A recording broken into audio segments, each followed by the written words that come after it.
Hello everyone, I'm Dr. Sachin Bansal, BDS MDS orthodontist. आज हम बात करेंगे बच्चों की ओरल कैविटी पे। अगर दूध का दाग बहुत ज़्यादा टाइम तक लेट तक मुंह में रहेगा तो उससे फूड लॉजमेंट बहुत ज़्यादा होगी, खाना फंसेगा, उससे पेन भी हो सकता है बच्चे को, परमानेंट टीथ में कैविटी भी हो सकती है। बच्चा जैसे ही कोई मील लेता है, जैसे चॉकलेट वगैरह खा लेता है बच्चा, तो उसमें आपको इमीडिएट ब्रश कराना होगा।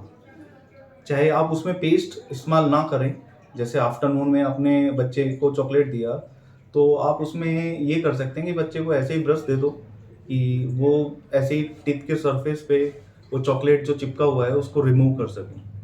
और खुद भी देखना होगा कि बच्चे ने ठीक से ब्रश किया है कि नहीं किया है, कहीं खाना चिपका हुआ तो नहीं है, क्योंकि हमारे पास डेली बेसिस पे इतने पेशेंट आ रहे हैं कि बच्चों के सारे दांतों में कैविटीज हो गई हैं। बच्चा बोतल से फीड करता रहता है, बोतल को ऐसे मुंह में लगा के रखता है, उसमें दूध में मीठा बहुत मिला देते हैं जो कि दांतों को बहुत ज़्यादा नुकसान पहुंचाता है। मीठा खाने से सबसे ज़्यादा कैविटीज होती हैं मिल्क टीथ में, तो आपको ये खासकर ध्यान रखना होगा। आजकल बच्चे बहुत ज़्यादा सॉफ्ट डाइट ले रहे हैं, जिसकी वजह से क्या हो रहा है कि दूध का दांत टाइम से बाहर नहीं निकल रहा है।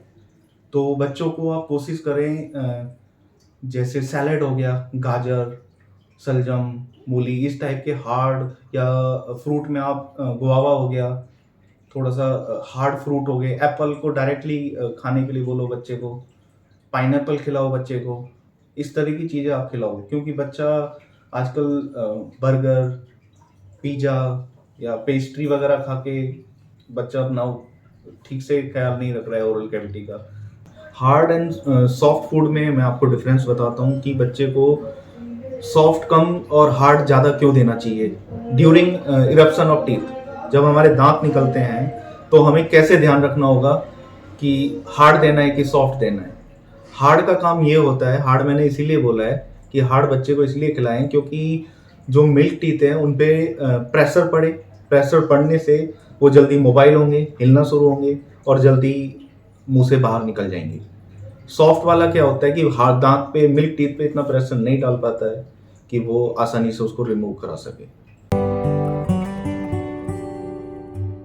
मिल्क टीथ हमारे टाइम पे नहीं निकलते हैं बाहर मुंह से, तो टेढ़े मेढ़े दांत बहुत जल्दी हमारे निकल आते हैं। सामने के जैसे टेढ़े मेढ़े दांत निकल आए तो पेरेंट्स पूछते हैं कि सर कब कराना चाहिए ट्रीटमेंट। कि ये ज़रूरी नहीं है कि आपको 14 साल के बाद ही ब्रेसेस कराना चाहिए, ऐसा नहीं है। आप पहले भी ब्रेसेस ट्रीटमेंट ले सकते हो, लेकिन अगर एक बार सारे दांत अगर इरप्ट हो जाते हैं, निकल जाते हैं, तो फिर चांस है कि 4 दांत निकाल के ट्रीटमेंट करना पड़ता है ब्रेसेस का। लेकिन अगर आपने सही टाइम पे और सही डॉक्टर से, जैसे डॉक्टर स्पेशलिस्ट होते हैं ब्रेसेस के, तो उनसे अगर आपने कंसल्ट करके अगर सही टाइम पे आप ट्रीटमेंट लेते हो तो आपको ये फ़ायदा मिलेगा कि आपको वो 4 दांत निकलवाने की नौबत नहीं आएगी। तो आपको इसका बहुत खासकर ध्यान रखना होगा। पढ़े लिखे लोग भी ये बोलते हैं कि सर दांत निकलने से आंखों पे तो कोई असर नहीं आएगा, ऐसा नहीं है। ये इसका एक लॉजिक मैं बता देता हूँ।